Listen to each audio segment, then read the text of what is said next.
Hey guys, today's topic of the video is going to be about an important poem written by Emily Dickinson.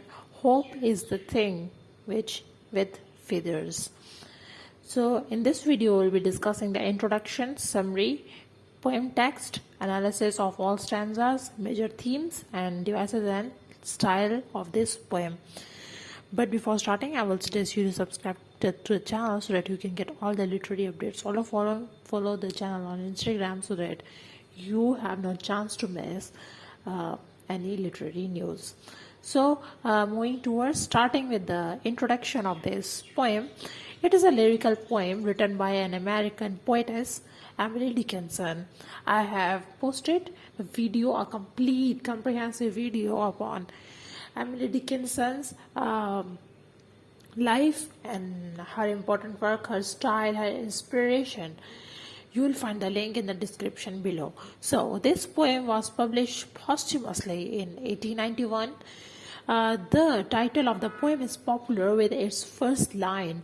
As a title, there is also a number given to this poem, and this poem number is 314. As I have discussed in earlier video that most of her poems have no titles, so there is a reason why most of her poems are identified with their names or by their numbers given to them by editors. So that's the number 314 is the number to this poem given by some editor. So moving towards the summary of this poem. Hope is like a bird which lives in the soul of human being. It is very strong even though it sings in the hardest time of life. The poetess has also experienced hope in the harsh period of her life.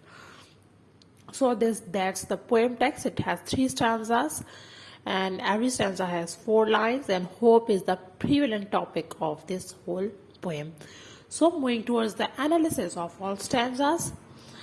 Stanza 1. Hope is a thing which with feathers that perches in the soul and sings the tune within the word and never stops at all.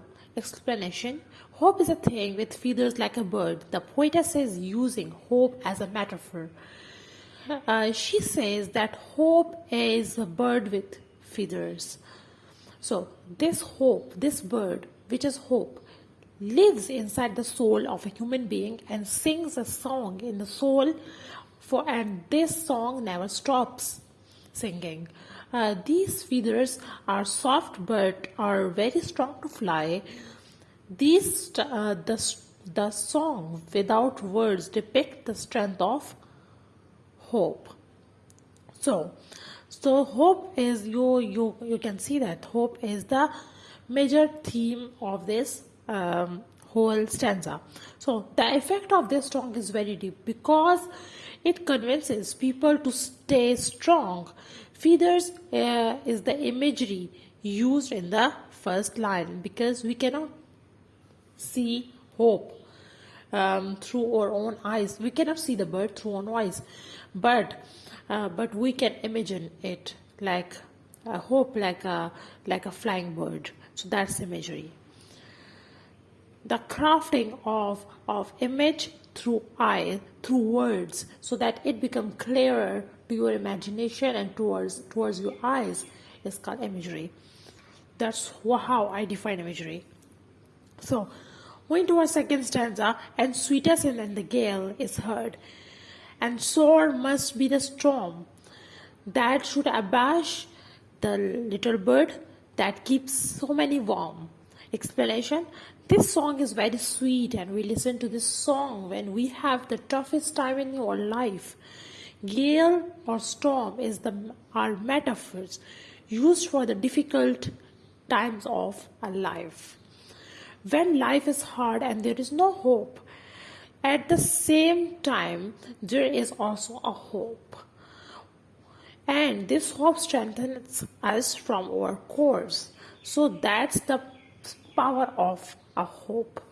The poetess is saying that she has listened to this song at very hard times of her life, so that she had listened to the song of this bird in storms and gales.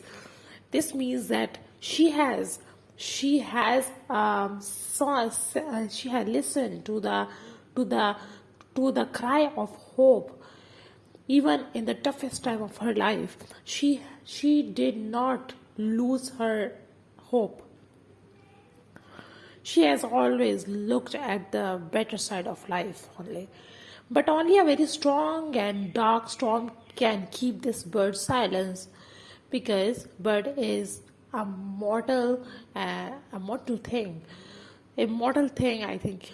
So it has to die sometime. So a strong storm, be realistic, a strong storm can kill it anyway. So she's saying that in a very hard times of your life, a very hard time, sometimes you stop thinking about hope. So that's the time when a storm can kill the bird. In the 8th line, the poet is saying that hope is the only thing which keeps people safe from the unfavorable circumstances. Storm or gales are the images used in this poem. Going towards that third stanza, the last stanza, I have heard it in the chilliest land and on the strangest sea, yet never in extremity I asked a crumb of me. In this stanza, more explanation. In this stanza, the poetess is connecting herself with this subject by using the first person pronoun I. She is saying that she has listened to this bird when she was going through difficult times of her life. And even in these hard times, this bird has never demanded anything from her in spite.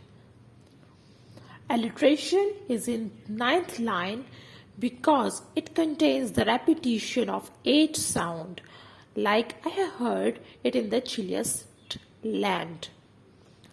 The chilliest land and the strangest sea are the symbols used in the poem.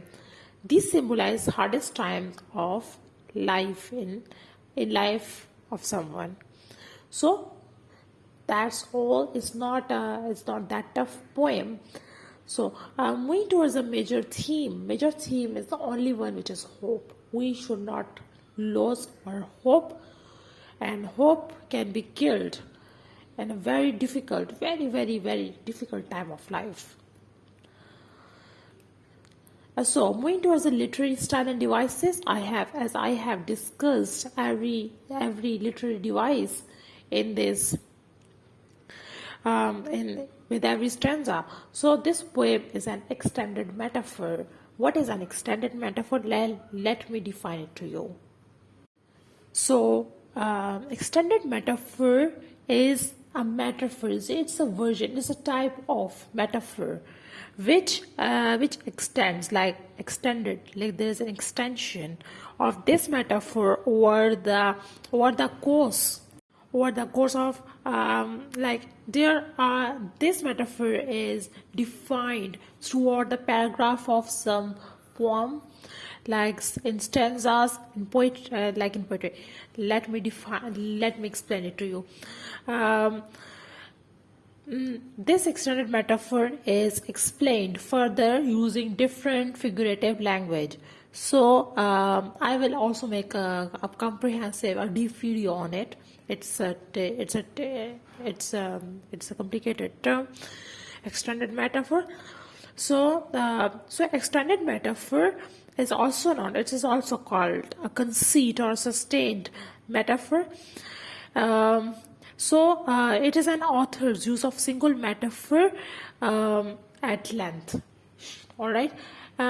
Simple metaphor is the using of some metaphor at a small place. But extended metaphor is extended throughout the poem. I think it's clear to you now. So alliteration, metaphors, personification, symbols, and imagery are the literary devices used in this poem. So in this poem is descriptive about hope, and little tinge with the little tinge of hopelessness. So that was the writing style of Emily Dickinson. Um, as you know that her poetry was unique and advanced, and it didn't get fit in the measures of that time, so it did not get published. So that's all. I think that's enough. So thanks for watching. I hope you would like or dislike this video. Also follow me on Instagram and subscribe to this channel. Thank you.